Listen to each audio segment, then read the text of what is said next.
So WRI works, the World Resource Institute works on a lot of issues, but I have to sort of say that food is the mother of all sustainability challenges. I mean, all the other things that we work on are sort of entwined with that, where it's food, water, climate, energy, and cities. So this is the challenge that we have to crack. Just start off with sort of framing the challenges as we sort of see it, and that is that it's not just more mouths that we have to feed in 2050, but we're putting different food in those mouths. As people urbanize, they eat more resource-intensive foods, they have access to supermarkets and to the food chain. So we actually have a 70% gap in calories available in 2006 and what we'll need to adequately feed the population in 2050.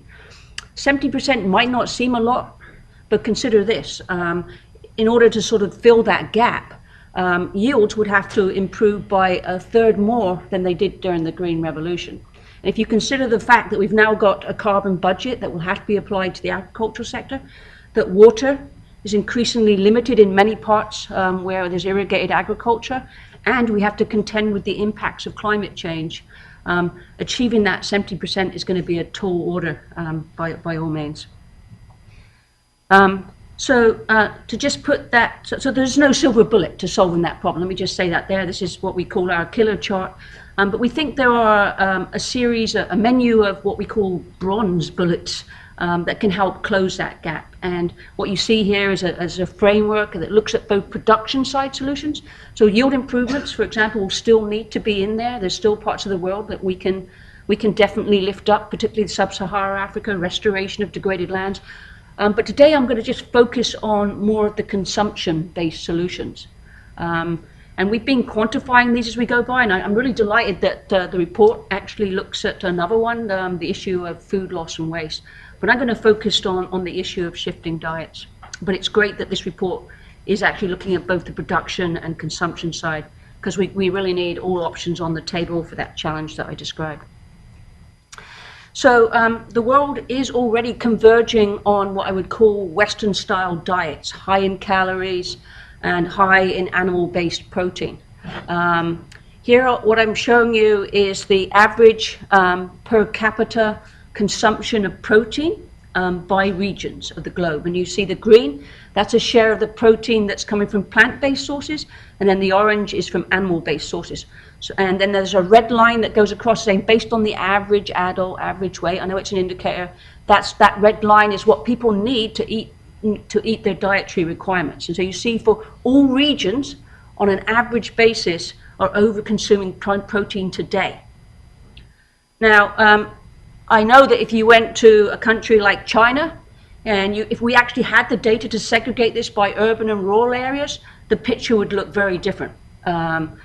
The consumption is very weighted in urban areas, but nevertheless, this is a problem. People are urbanizing, and as they do, they eat higher in the food chain.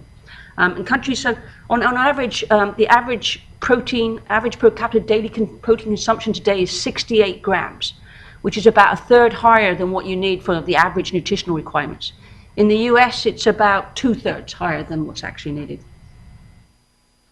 So there you see the pattern. The demand for animal-based protein is going to increase by 80% between now and 2050, and for beef, 95%. And why does that matter? I think most of you in this room probably understand, but there you sort of see it. Compared to something like a plant-based protein like pulses, beans, legumes, animal-based protein is much more resource-intensive from the land and greenhouse gas perspective, as well as water-intensive. So we're all converging there towards the bottom part with significant impacts. So the big question is, okay, fine, but what do we do about it? There's been many attempts to shift diets. They're very culturally entwined. It's not easy to do. And I would say that most of the efforts to date have focused on education or information or maybe Meatless Monday sort of abstinence. And although those are important and necessary and we need to continue to do them, they don't, for the most part, shift the mainstream. They don't get us to scale.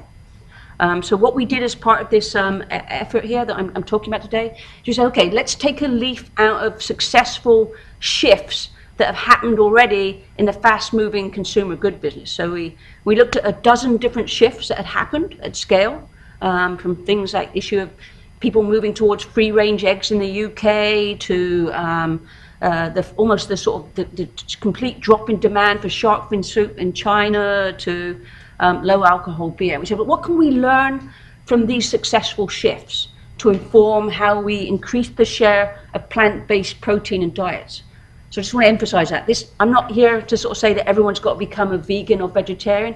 It's more about increasing the share of plant-based protein in diets in those people that are over-consuming. So again, I'm not focused on those people that are under that line. They need to come up and consume more. We're focused more on the over-consumers. And so we looked at these 12 or so case studies, and from that we created this shift wheel. So we identified 4 strategies that were not present in all of those successful shifts, but they were common across them. And those four strategies are minimize disruption. So this one's just recognizing that a lot of food consumption, what ends up in the basket or on the plate in the restaurant, is very sort of habitual. So if you can actually increase the shift by minimizing that disruption, it's much easier. So the reason why you find soya milk in the refrigerated section, not because it needs to be refrigerated, because people go there to get the milk, so it's going with that. The reason why all these sort of fake meat companies are trying to serve a vegetable-based protein like meat is the same reason. It's about trying to minimize that disruption. The second strategy that we saw commonly was to sell a compelling benefit. And that isn't usually there's less greenhouse gas emissions used or less water in producing that. That might sell for about 5 or 10% of people, if you're lucky, but it's not going to sell to the masses. So it's like you need to understand what would be a compelling benefit for this. So a good example of that, Bird's Eye. They tried to shift consumers from codfish fingers, I think called fish sticks here, codfish fingers to pollock. And, I wouldn't have touched pollock fish fingers, but what they did is they actually found out, their scientists found out there's more omega-3 in pollock than cod. So they rebranded it. They didn't put on the box that this is now pollock fish fingers. They just said, fish fingers high in omega-3. There's a compelling benefit to the consumers. They found that. The third category there in the light blue is to maximize awareness. And this is sort of the tried and tested approach. That's why when you go to the supermarket, whatever's on offer, they're trying to push is at the end of the aisle, at the eye level. So maximizing what you want to sell or you want consumers to buy more of, and at the same time constraining what you want them to use less of. And then the last category there is evolved social norms. And that's kind of what happened around shark fin soup in China. They shifted it from being something that was, once you start eating this, you've arrived there, you've achieved a certain level of income, to something that was highly undesirable. So that's it in a nutshell. Thank you very much.